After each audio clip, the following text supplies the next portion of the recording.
Vamos a hablar... Hola, venga, os voy a preparar este vídeo para repasar un poquito el concepto de división celular, mitosis y meiosis.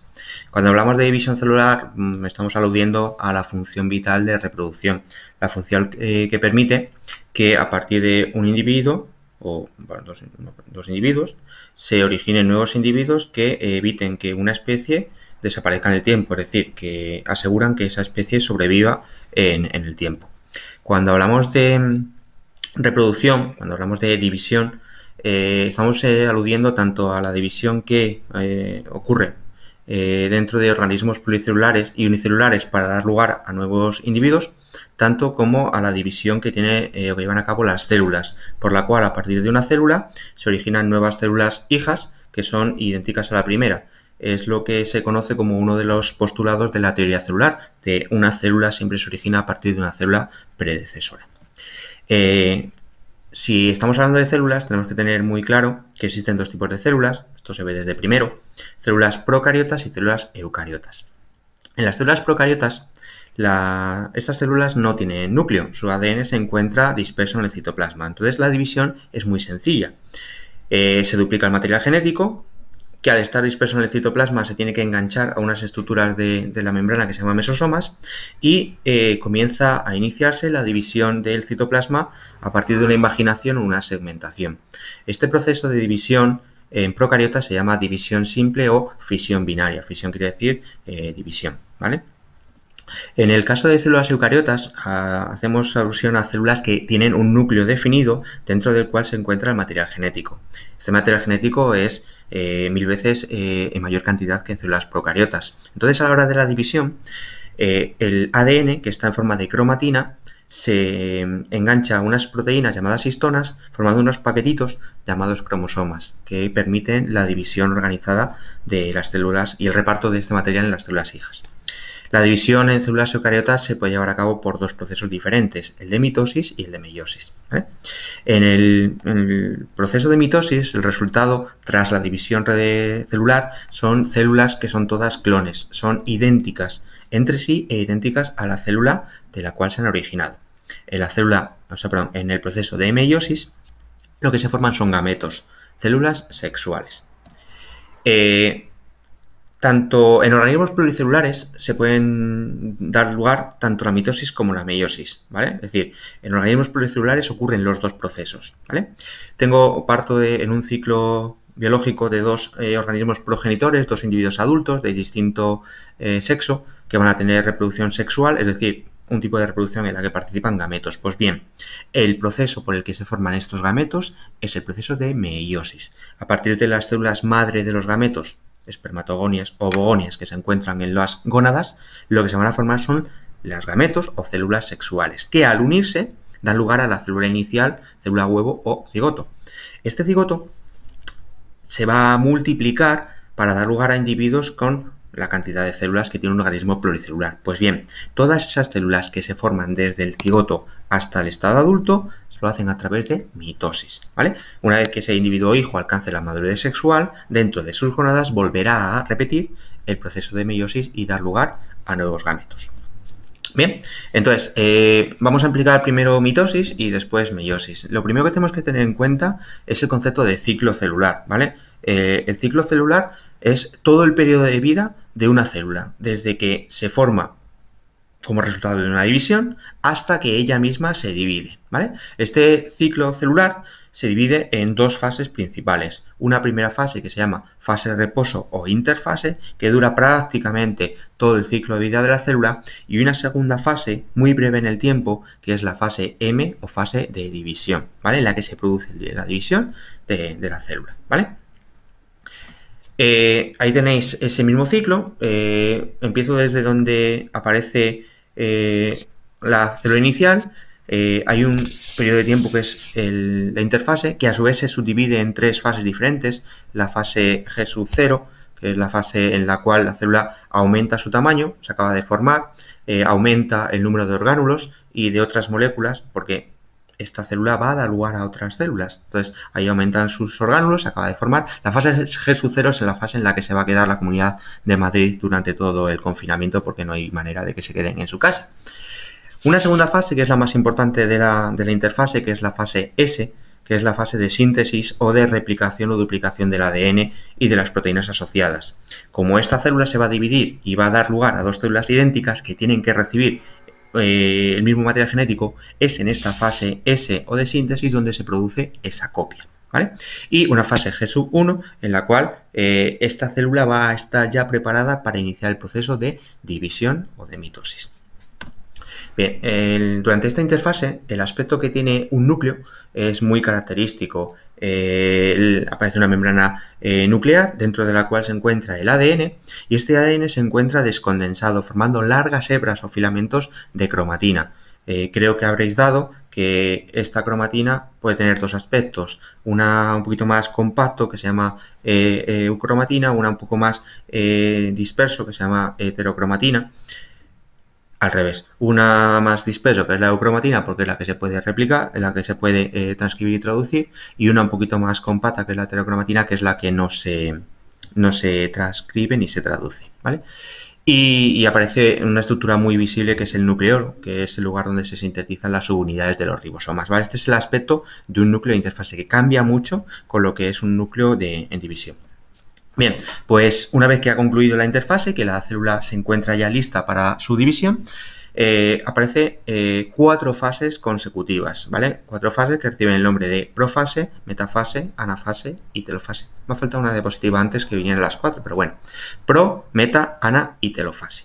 Bien, la más importante para mí es la profase porque es la que inicia todo el proceso y la que tiene un poquito más de complicación en cuanto a sucesos que tienen lugar en ella. Bien, la profase, que es la primera fase de la mitosis, lo que primero que se ocurre es la desorganización de la membrana nuclear. La membrana nuclear se desorganiza y deja libre el material genético. Desaparece también el nucleolo, se desorganiza y deja de ser visible. Y comienza a condensarse la cromatina, formando los cromosomas. Las hebras de cromatina se empiezan a empaquetar hasta alcanzar un nivel de compactación máximo en forma de cromosoma, que se va a alcanzar en la interfase, pero que se inicia aquí, en profase. Los centriolos, que estaban los centrosomas, formados por los centriolos, se habían duplicado, pues cada uno de ellos va a migrar a un polo de la célula. Y entre medias de ellos se va a formar como una especie de jaula de proteínas, que es lo que se conoce como uso mitótico. ¿Vale? Pues los cromosomas se van a unir a estas proteínas que forman el uso mitótico a través de una zona que está en la zona de su intersección, donde se juntan las dos cromatías hermanas, que se llama el cinetocoro. ¿Vale? Entonces ahí quedan unidas y se van a mover desplazándose hasta la región central. Bien, pues entonces la broma esta es que la mitosis ha empezado hace 5 minutos y el material genético todavía no se ha condensado. ¿Vale? Bien, la segunda fase es metafase. Gracias al movimiento del uso mitótico, todos los cromosomas que estaban enganchados a las fibras del uso mitótico se quedan colocados en la región central o en la placa ecuatorial de la célula, justo en el medio de la célula. Y además no es tan perfecta la alineación, porque las fotografías reales no son tan perfectas, pero sí se aprecia que todos han quedado organizados en la región central, ¿vale? En ese momento tiene lugar la tercera fase, la anafase. Se produce una tracción de los centriolos que rompen el uso mitótico de tal manera que las fibras se rompen. Al romperse se retraen cada fibra hacia un polo de la célula y obligan a romperse a los cromosomas.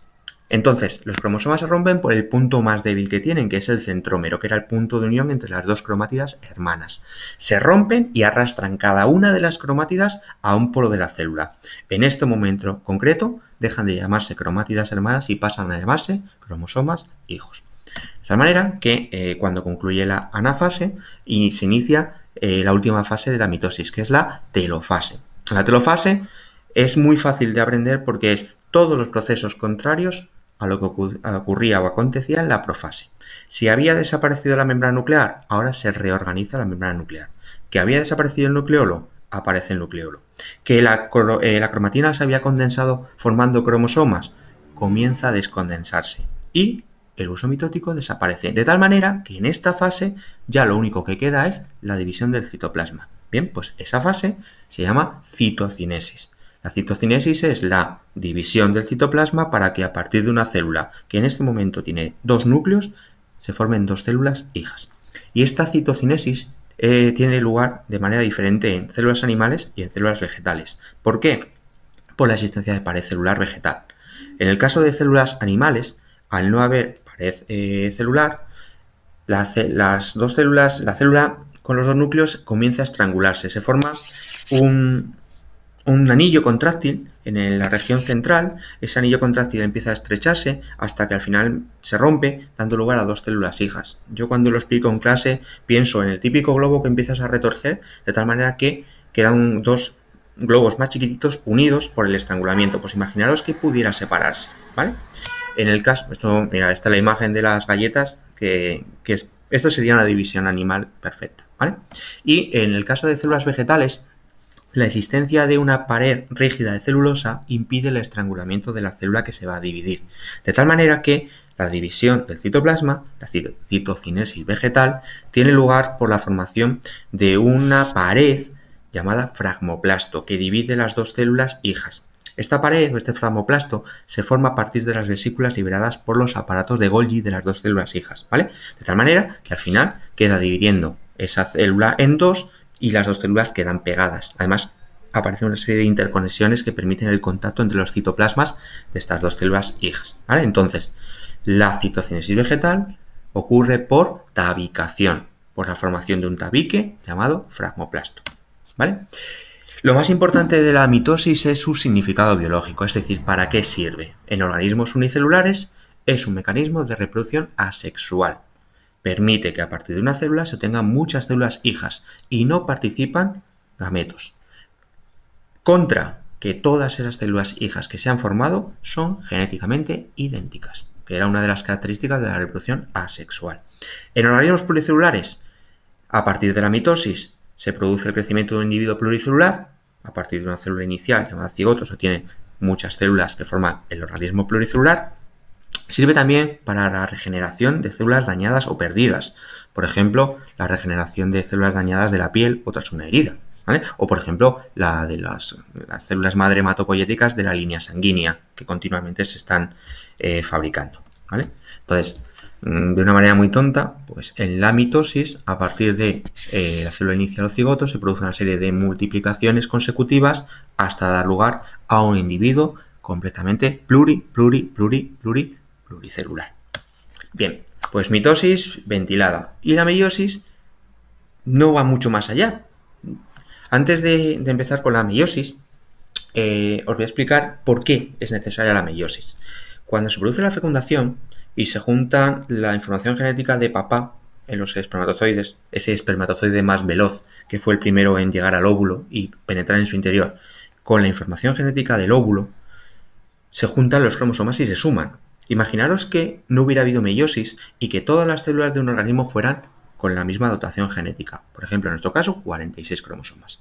Cuando se juntan los 46 del espermatozoide y los 46 del óvulo, tendríamos un individuo de 92 cromosomas. Eso es inviable, eso sería un individuo completamente inviable. Entonces, es necesario un proceso por el cual, a partir de células diploides, es decir, con cromosomas emparejados, en nuestro caso 46 cromosomas en 23 parejas, obtengamos células haploides que tengan la mitad de información genética. ¿Para qué? Para que cuando se junte el espermatozoide y sus 23 cromosomas con el óvulo y sus 23 cromosomas, el cigoto que se obtiene vuelva a recuperar la dotación de 46 cromosomas.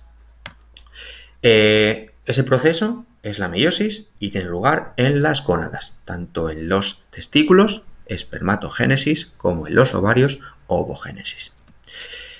De una manera muy estúpida, y como ya no soy vuestro profesor, te lo puedo decir perfectamente, llegará un momento en que descubráis que hacer la meiosis es lo más parecido. Bueno, sigamos. Cosas a tener en cuenta, conceptos básicos a tener en cuenta antes de explicar la meiosis. La primera, diferencia entre células, organismos haploides, células, organismos diploides. Haploides, aquellos que tienen un único juego de cromosomas y aparecen representados con la letra N.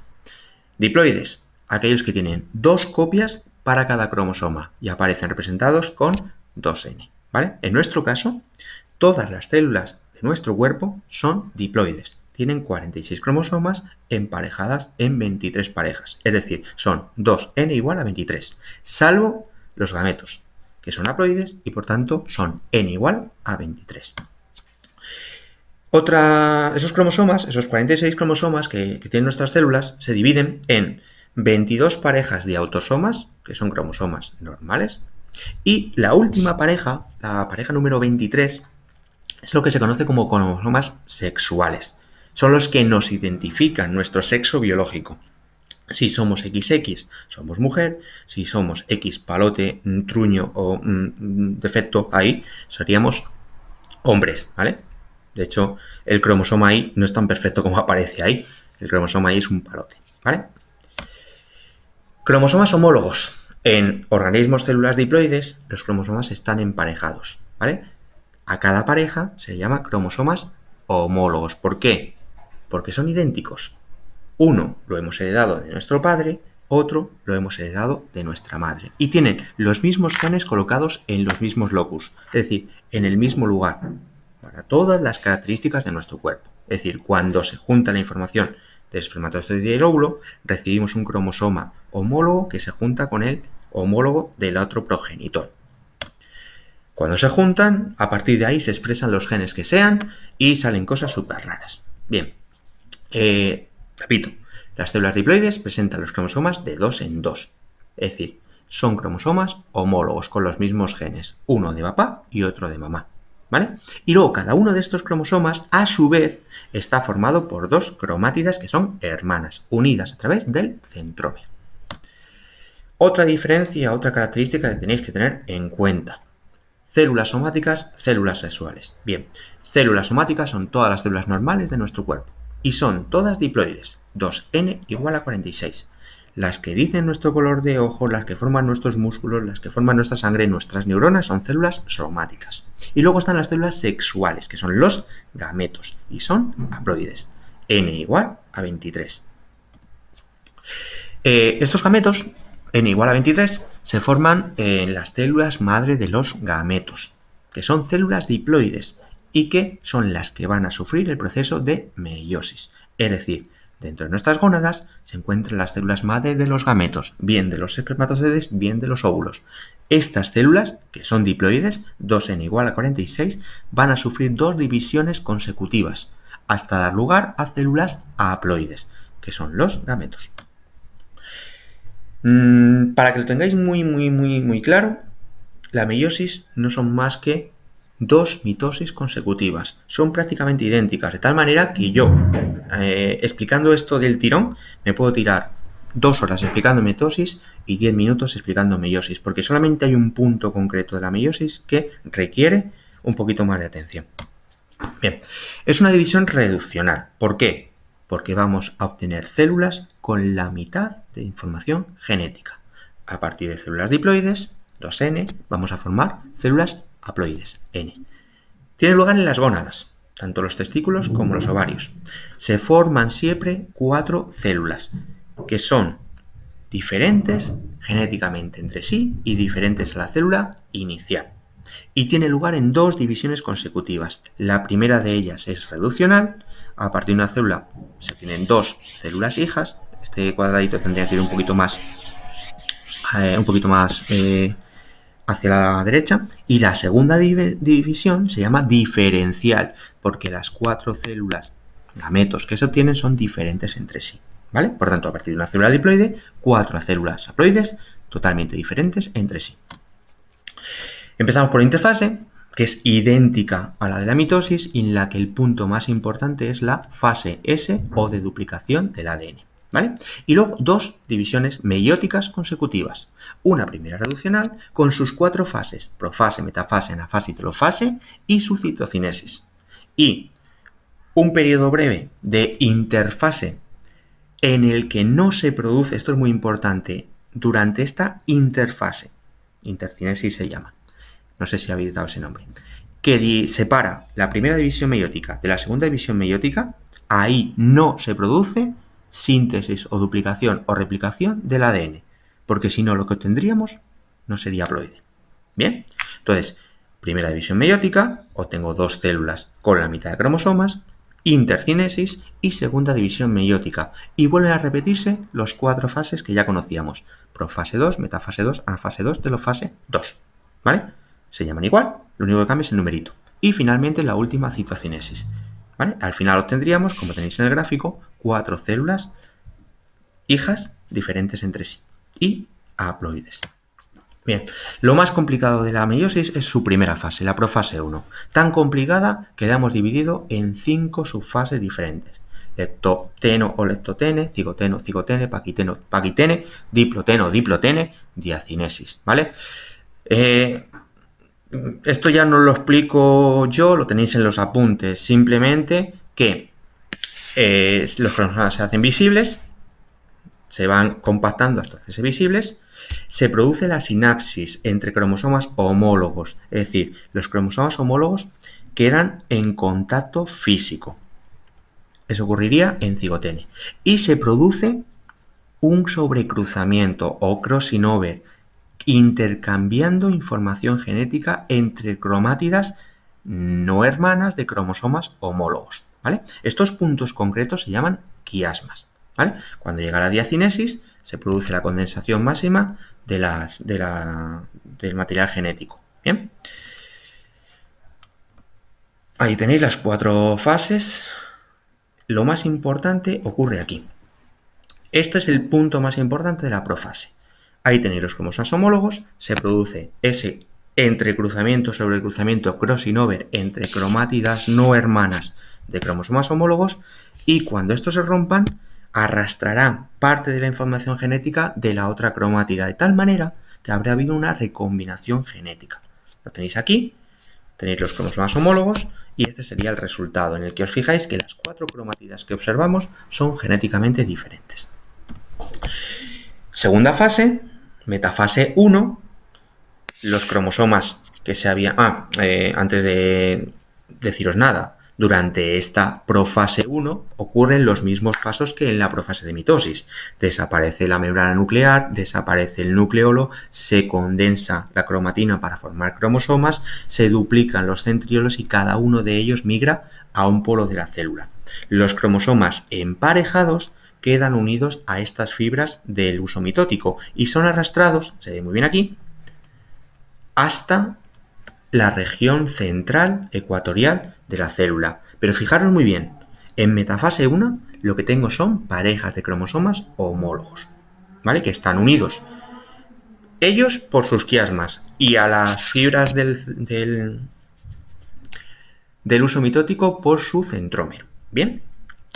Anafase 1, se produce la misma tensión desde los polos de las células, se rompe el uso mitótico y las parejas de cromosomas homólogos, que se llaman tétradas o se llaman también bivalentes, tétradas porque tienen 4 cromátidas hermanas, bivalentes porque son 2 cromosomas homólogos, se rompen por los puntos de unión más débiles, que son los quiasmas. De tal manera que en anafase 1 lo que se separa son cromosomas homólogos. Cada miembro de la pareja es arrastrado a un polo de la célula, ¿vale? De tal manera que cuando ocurre la telofase 1, hemos obtenido células que ya son haploides, que únicamente tienen una copia de cada pareja, ¿vale? En telofase 1 ocurren los mismos procesos inversos que ocurrían en profase 1.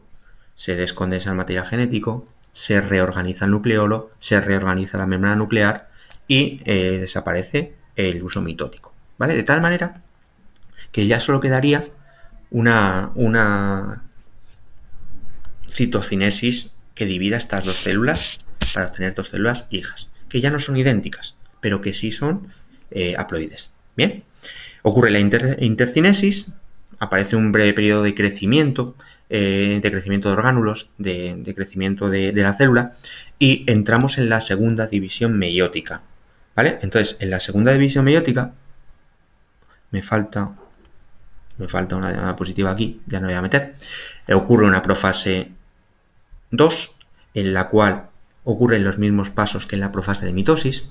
Desaparece la membrana nuclear, desaparece el nucleolo, se condensa el material genético y se forma el uso mitótico. Los cromosomas quedan enganchados por el cinetocoro y son arrastrados a la región central de la célula. Cuando están todos alineados, obtengo o entro en metafase 2. Y fijaros que aquí lo que tengo en la región central ya no son parejas de cromosomas homólogos, son cromosomas individuales. Cada uno de ellos formado por una cromátida hermana y cada una de estas cromátidas diferentes entre sí. En la anafase 2 se produce la tensión desde los polos de la célula, se rompe el uso mitótico, se rompe esos cromosomas por su región más débil, que es el centrómero. De tal manera que en la anafase 2 cada cromosoma se rompe en su cromátida hermana. Cada cromátida hermana es arrastrada a un polo de la célula, dejando de llamarse cromátidas y pasando a llamarse cromosomas hijos. De tal manera que en telofase 2 ya tengo de cada una de las células que se habían formado en la primera división, 2 células hijas, cada una de ellas con la mitad de cromosomas que la célula que había iniciado todo el proceso.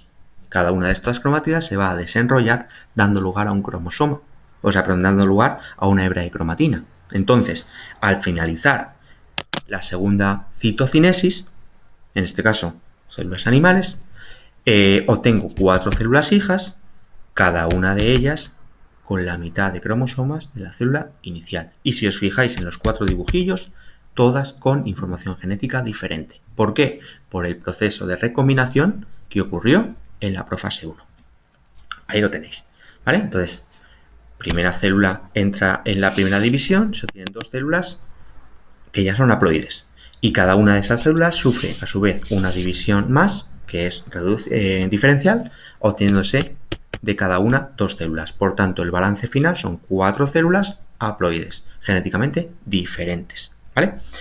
Esta variabilidad genética que se origina aquí, junto con otros hechos que fomentan la variabilidad genética, como que es el azar el que hace que un espermatozoide llegue al núcleo, como que la colocación de los cromosomas al formarse los gametos es también al azar, hace que se genere una variabilidad genética tan alta que ha permitido que todos los organismos que apoyan su reproducción en el proceso sexual hayan evolucionado más eficientemente que los asexuales.